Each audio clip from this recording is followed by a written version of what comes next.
surtout quelque chose que je n'ai jamais vécu, il est vide. Il est vide parce que vous venez de le voir sur la caméra quand je l'ai mis dans un peu d'émotion au passage pour la première ici, mais ça va être très très cool, donc vous allez avoir interview.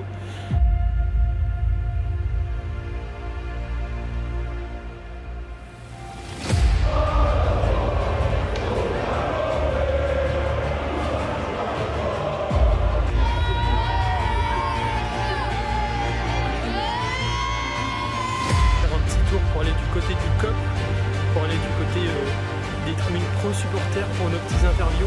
Et puis d'ici là, on va faire un petit point culture, on va dire, sur l'en avant Guingamp. Bonjour Isard.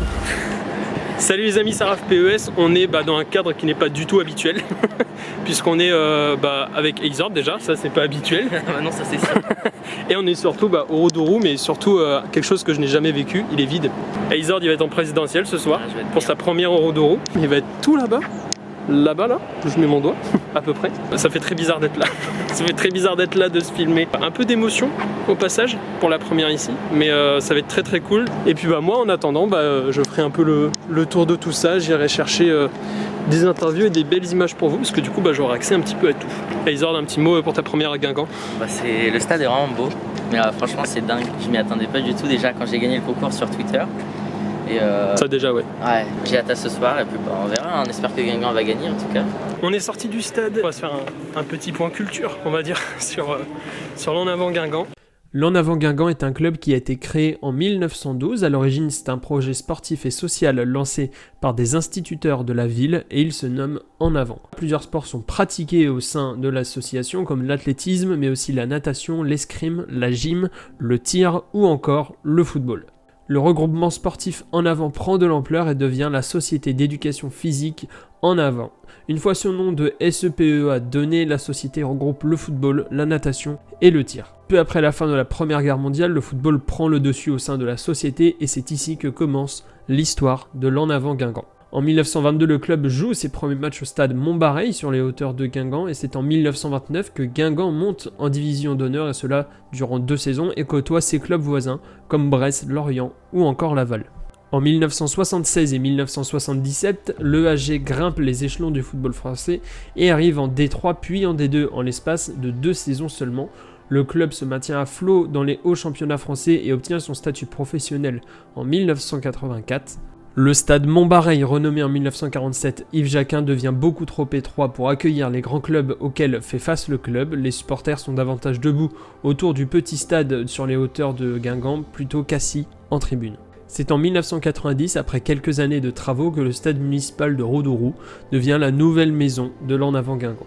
Le 21 janvier 1990, le stade est inauguré avec la réception du PSG, un stade comble avec plus de 12 000 personnes présentes pour ce grand jour. En 1995, Guingamp sort de l'antichambre du football français et joue pour sa première fois en Ligue 1. En 1996, Guingamp goûte pour la première fois à l'Europe avec la Coupe Intertoto et notamment une double confrontation face à l'Inter Milan de Youri Djorkaeff. En 1997 est l'année de la réussite ou presque pour le club en Coupe de France. Il termine finaliste aux dépens de l'OGC Nice qui remporte la coupe. Le club va connaître quelques années de montée et de descente. C'est à la saison 2002-2003 que Guingamp va s'octroyer sa meilleure place au classement en Ligue 1. Le club costarmoricain termine l'exercice 7ème avec dans ses rangs un certain Didier Drogba ou encore Florent Malouda. En 2009, l'En Avant prend sa revanche en Coupe de France et la remporte cette fois-ci face à leur voisin rennais. Bis repetita en 2014 face au même adversaire et le club se qualifiera ensuite jusqu'en 16e de finale de l'Europa League avec un déplacement houleux du côté de Kiev en clôture de ce parcours européen magnifique.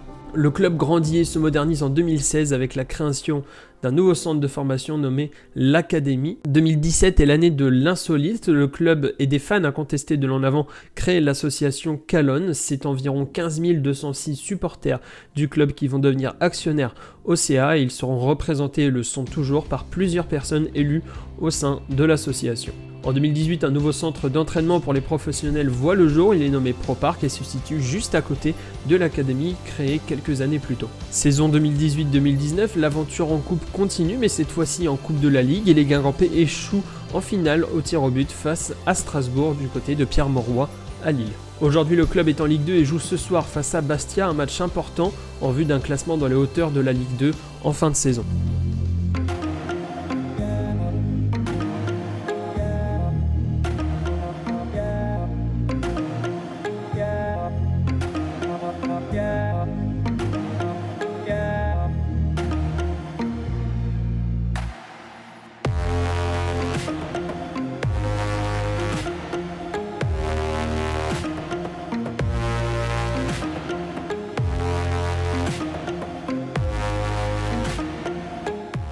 Bon, on sort du stade, on a été pas mal tout seul quand même dans le stade, on a pu faire tout le tour, vestiaire des joueurs, tout ça. Bon, je vous ai fait un petit topo au tout début de la vidéo. Il y a eu un petit selfie avec Livoland, ça a été, c'était plutôt cool.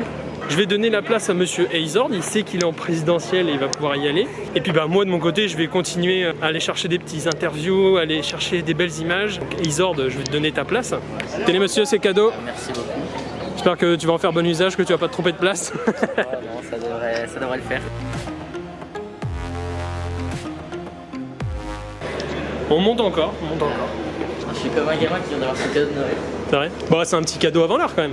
Est-ce que là, c'est pas le meilleur moment quand on arrive dans un stade et que hop là!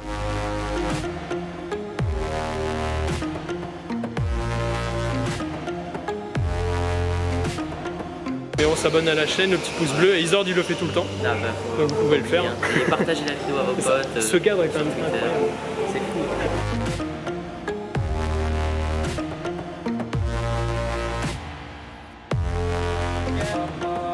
J'ai repris cette année les commentaires sur la Ligue 2 et la Ligue 1 pour Prime.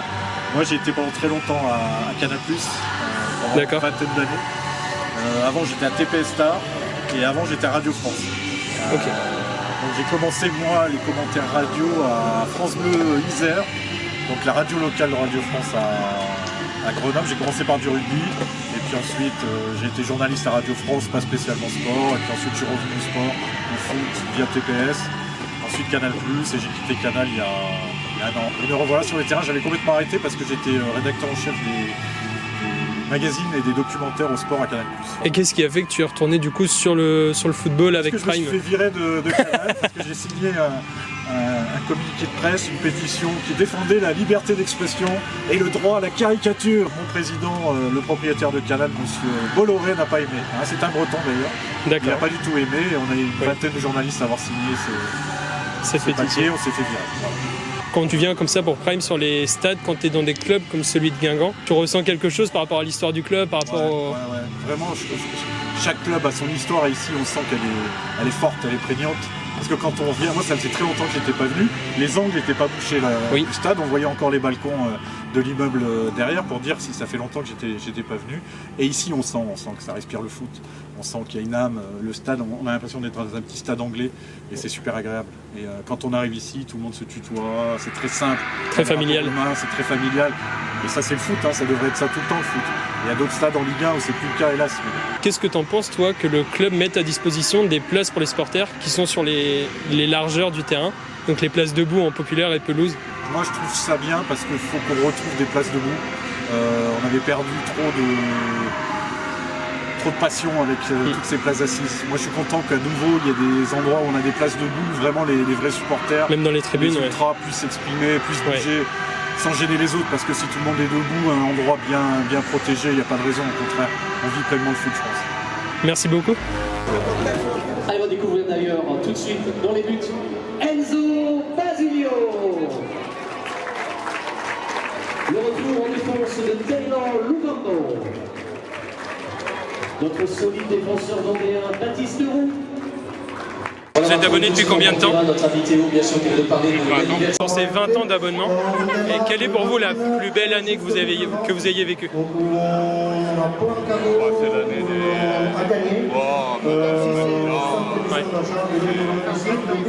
C'était un plaisir. Du coup, la première année d'abonnement, c'était début 2000? Avant, j'étais pas abonné, je venais au match bien depuis 1930. D'accord, ok, merci beaucoup. Tu veux faire un pronostic ou pas? 3-0 mon Bastien. Pour Bastien? But de qui? Mbaki. Combien ce soir? 2-0. 2-0. D'accord. Non, moi 3-0. 3-0. Peut-être 5. 5-0.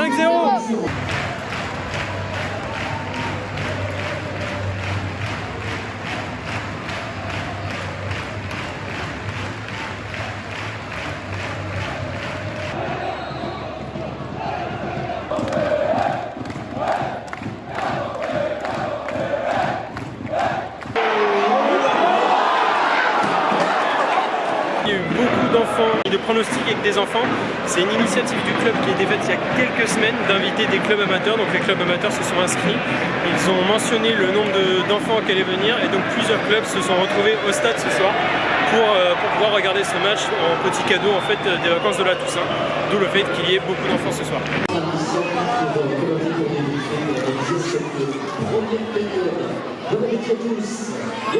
Vous êtes déjà venu plusieurs fois à Guingamp? Ouais. Est-ce que vous supportez Guingamp ou c'est juste à une occasion particulière? Vous êtes venu comment? Avec qui? C'est le club qui vous a invité à venir? Vous êtes beaucoup? Votre club vraiment favori, genre premier dans votre cœur, c'est lequel? Est-ce que t'es là-bas?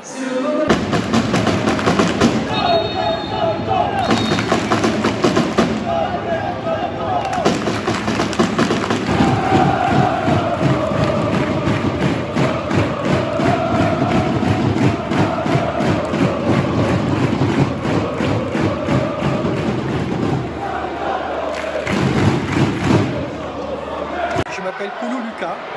Ok. Je suis de Corlay. Vous êtes supporter avant tout depuis combien de temps? Oui, je suis supporter depuis le tout début de la Coupe de France. D'accord. Donc ça fait 25-30 ans. 25-30 ans. Ok. Pour vous, quel est le plus beau souvenir que vous ayez au stade ici, que vous ayez vu? Ce que j'ai vu, c'est la victoire en Coupe de France contre Monaco. Le 3-1? Ouais.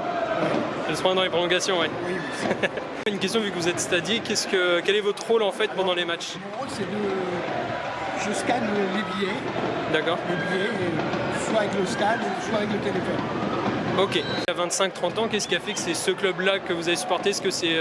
C'est numéro 1 dans les Côtes d'Armor quand même. Oui. Et puis c'est un club familial, très familial et on s'y retrouve. Hein. Il y a une ambiance extraordinaire entre tous les bénévoles, puis on est très bien accueillis par tout le monde. Parfait. Merci beaucoup.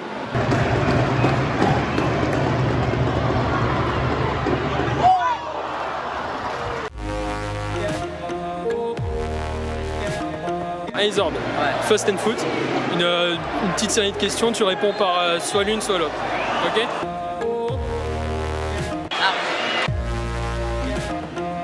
T'es en Ligue 1. Collectif. 4 fois 1-0. Rennes. C'est plus prestigieux de gagner contre Rennes que dans le reste. 2014. En fait, l'avantage quand t'es plus, c'est que t'es plus proche, mais après, si c'est pour 90 minutes, en vrai, je pense assis. Dernier. Il y a NC6.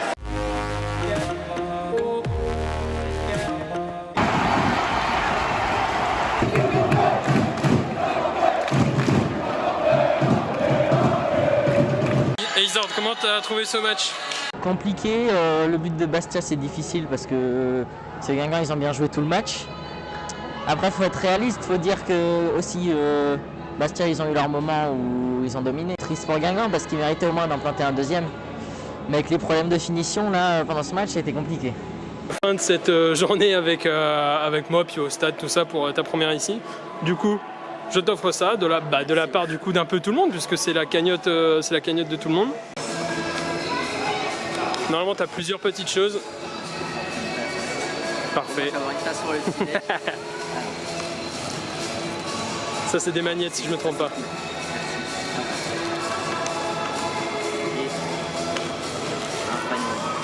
Ça, quand tu auras le permis. Ça va être bien pour la voiture. Voilà. Merci beaucoup, merci à tous ceux qui ont participé à la cagnotte. Et franchement, c'est super sympa. C'était super aujourd'hui. On repart du stade après, je suis essoufflé, on repart du stade après cette grosse journée puisqu'on est arrivé à 16h. Là il est 21h passé, ça a été, bon ça a fait match nul mais c'était un beau match. C'était un match sympa, il y a eu de l'ambiance, moi j'ai eu tout ce que je voulais donc j'espère que l'épisode va vous plaire. C'est le premier peut-être d'une longue série, je ne sais pas, en tout cas j'aimerais bien. N'hésitez pas à vous abonner à la chaîne, j'ai réussi à à me faire des abonnés dans le stade et il y a un gars qui m'a reconnu parce qu'un de ses potes est venu et il a dit ouais je me suis abonné et tout, il lui a dit le nom de ma chaîne, du coup je suis repassé devant les petits, ils m'ont fait ah ouais je regarde tes vidéos et tout. Et du coup j'ai gagné quelques abonnés, donc on finit cette grosse journée là-dessus. Nous on va aller manger, ensuite je vais aller redéposer à Izord au fin fond de sa campagne. Et, et puis voilà, merci à vous d'avoir suivi cette vidéo. Et puis j'espère à très vite pour un nouvel épisode. Et puis voilà, abonnez-vous, le petit pouce bleu, tout ça vous connaissez. Ça change de d'habitude tout ce format, mais la fin ne change pas. C'était Raph PES, cette fois-ci avec Izord. À la prochaine.